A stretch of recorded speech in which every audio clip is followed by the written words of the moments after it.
Hello students, hope so you are fine and well. Be ready for today's topics exercise and that is prepositions. Last time हमने preposition की explanation देख ली थी, आज हम उसकी exercise देखेंगे. Exercise 1, filling the blanks with the correct prepositions. अब हमें यहाँ पर ब्रैकेट में जो prepositions दिए गए हैं उसे हमें according to sentence correctly fill करने हैं. First one is unfortunately the arrogant man यानी कि कोई अभिमानी आदमी वॉज नेवर अशेम्ड यानी कि शर्मिंदा. ये आपको साथों साथ जो सिनोनिम है वो आपको साथों साथ ही लिखने हैं. So the unfortunately the arrogant man was never ashamed of his conduct. Conduct यानी कि मैनर्स, तो यहाँ पर विथ नहीं आएगा, ऑफ आएगा. ये सारे कॉमन प्रीपोजिशंस हैं जो आप प्रीवियस स्टैंडर्ड्स में भी पढ़ चुके हैं. सो हम जल्दी से देखते हैं. Second is the millionaire built a beautiful mention beside the lake.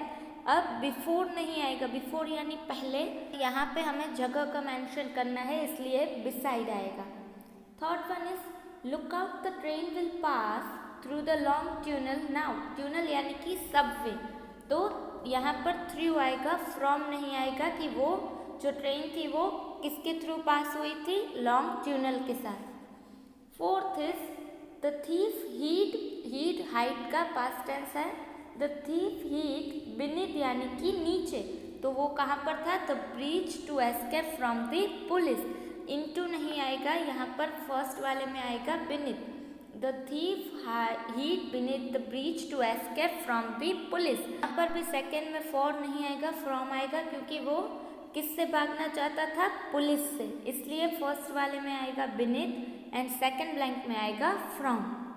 Fifth one is I have been taking this medicine since 2018. यहाँ पर देखिए फॉर मैनी ईयर्स नहीं है, अगर मैनी ईयर्स होता तो फॉर यूज होता. यहाँ पर प्रॉपर टाइम है इसलिए सिंस आएगा.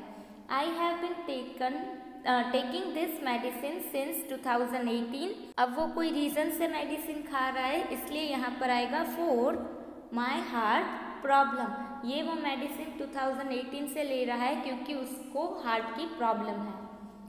Sixth one is the air hostess walked between the two rows. अब यहाँ पर बिटवीन क्यों आया है और अमोंग क्यों नहीं आया है, क्योंकि यहाँ पर दो रोज की बात है. अगर दो से ज़्यादा होता तो अमोंग आता, यहाँ पर दो है इसलिए आएगा between. Searching among the bags. अब यहाँ पर जो बैग्स है वो दो से ज़्यादा है इसलिए अमोंग आएगा. अब वो किसके लिए, फॉर द पिलो. फॉर यानी कि के लिए, तो the air hostess walked between the two rows searching among the bags for the pillow. Seventh one is the little god fell into the puddle of water. puddle of water यानी कि पानी का तालाब. but its mother jumped blank it. अब यहाँ पर blank में over क्यों आया है, क्योंकि to और along दोनों wrong है. वो कहाँ से jump करती है, but its mother over it यानी कि जब किसी चीज़ के हम ऊपर से jump करते हैं और उसे टच नहीं करते तब over यूज होता है. ठीक है, तो यहाँ पर करेक्ट है, over, to और along दोनों wrong है. Eighth one is the gaggle of geese. अब गीस की ग्रुप होता है अगर तो उसे गीगल ऑफ गीस कहते हैं. वॉक्ड बिहाइंड द मैन यानी कि वो कहाँ से वॉक कर रहे थे, बिहाइंड द मैन यानी कि पीछे से. एट द एज, एज यानी कि किनारा, at the edge of the lake. अब यहाँ पर हमें करेक्ट अकॉर्डिंग टू सेंटेंस ही हमें जो ब्रैकेट में से प्रीपोजिशंस है वो फील करने हैं. तो आप मुझे अच्छे से सुनकर साथों साथ फील करते जाइएगा. Ninth one is the adventurous children walked along. यहाँ पर आएगा अलॉन्ग यानी कि साथ में. The adventurous children walked along the beach for a couple of kilometres. तो यहाँ पर फ्रॉम और इन दोनों इनकरेक्ट है. And the last one is I can meet you at 10 PM. अब हमने आगे ही देखा था कि एट कब यूज़ होता है, दो बार यूज़ होता है. एट प्लेस में भी यूज़ होता है और टाइम में भी. यहाँ पर टाइम है इसलिए एट यूज़ होगा.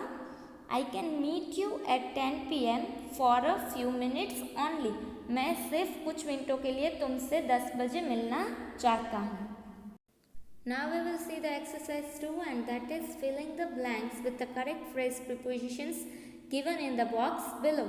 अब यहाँ पर बॉक्स में कुछ फ्रेज प्रीपोजिशंस दिए गए हैं, उसे हमें according to sentence correctly fill करना है।